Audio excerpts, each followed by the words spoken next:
Hello, so today I want to talk about my major project and my final product. So basically what I'm just going to talk about is what my major project is all about and what I ended up making in the end. So basically my major project overall subject was entirely based on brutalism.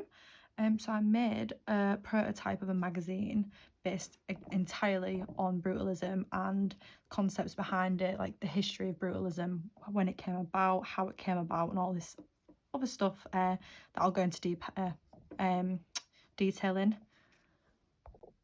The first thing I want to talk about is the design aspects behind the actual magazine. I wanted the front cover to kind of come across as like different types of magazines have already been made kind of thing, and this is just one of the subjects that is put into this magazine, particularly this month, let's say.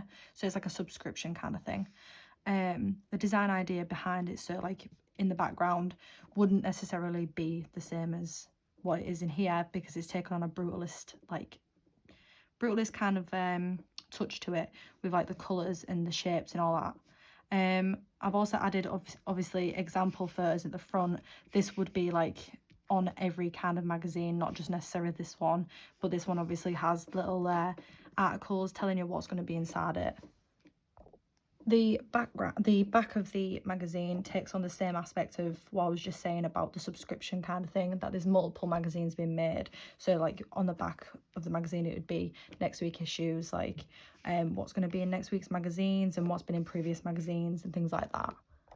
If we open up the magazine and look at the first pages, we jump right in to the specific topics or subtopics that I've included in the specific article.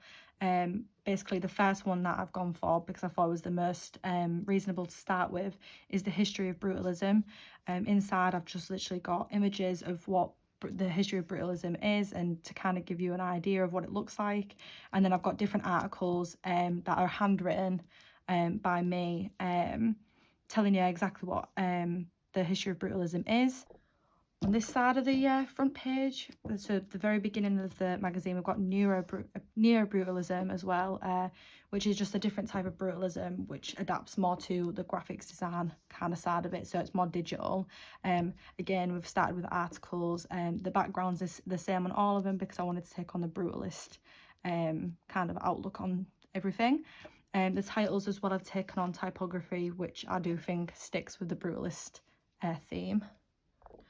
Onto the next pages, we've got brutalism in fashion. This one was quite an interesting one to talk about and to write, as there's different ways of like thinking about brutalism in fashion, whether it be actual clothing items or interior design, because I did find quite a lot on interior design, which I did find very interesting. The same things on this page with the background and things. I wanted to keep the design quite simple but quite in your face, because that's what brutalism really is all about. Same with the text and typography throughout all.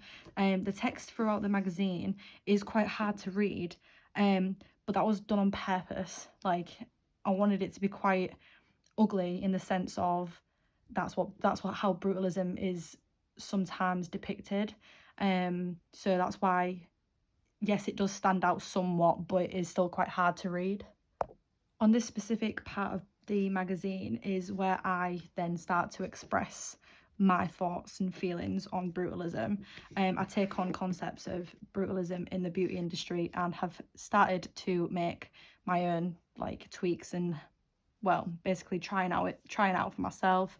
I did a lot of research on different types of makeup artists that take on brutalism on their own, and I thought, oh well, what's the best way to do it is to do it to yourself kind of thing.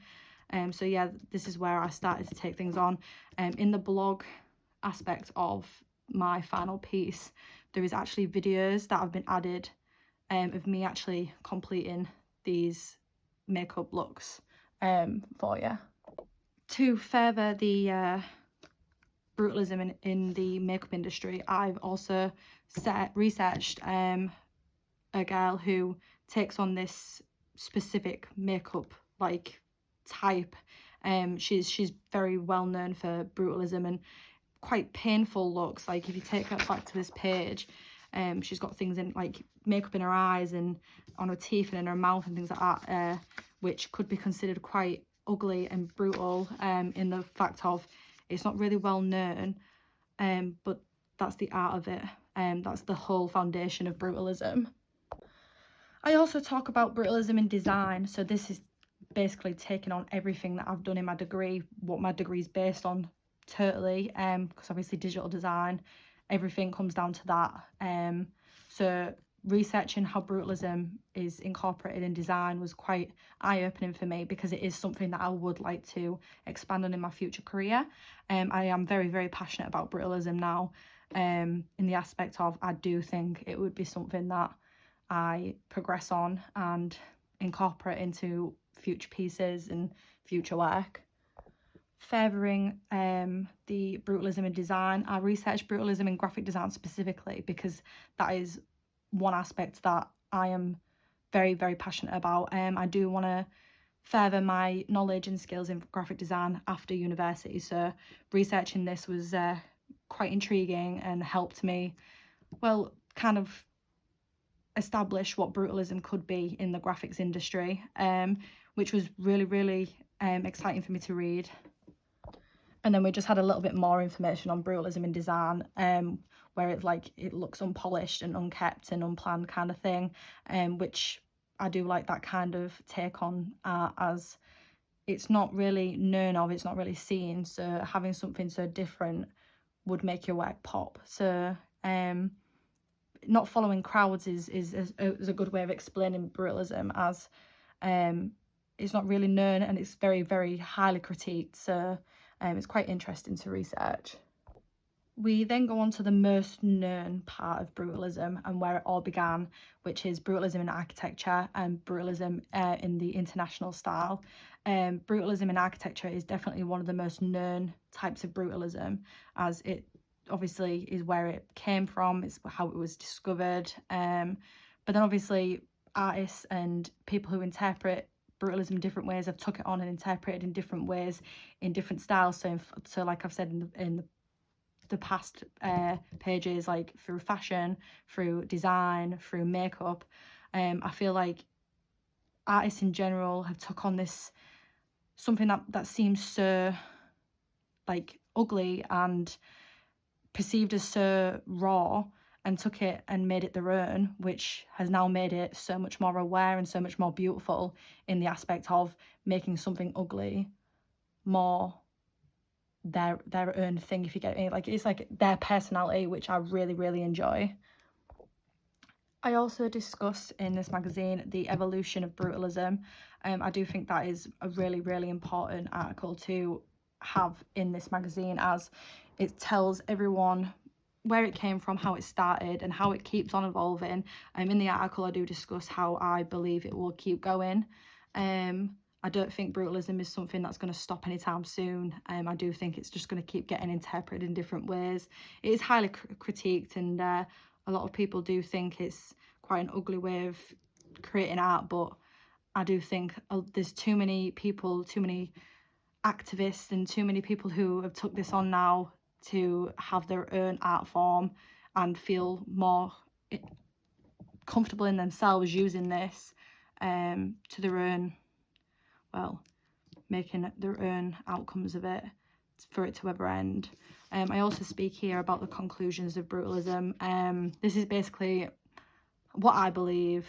This is how I interpret brutalism and how I think it all basically comes to like that end kind of thing. Like I said before, I do not think brutalism is something that's going to come to an end anytime soon, and in here I do discuss that. Yeah, so this obviously is just a prototype of a magazine that I would like to expand on. I didn't have much time to obviously make a full thing on it, because I did do a blog aspect as well, because I wanted to make it digital as well, obviously because of my degree in digital art. But yeah, I am quite passionate about brutalism now that I've actually researched it to a high standard. But yeah, now I'll talk about the blog. So in the blog, basically the information that's been added into this is basically the same, just with like little tweaks.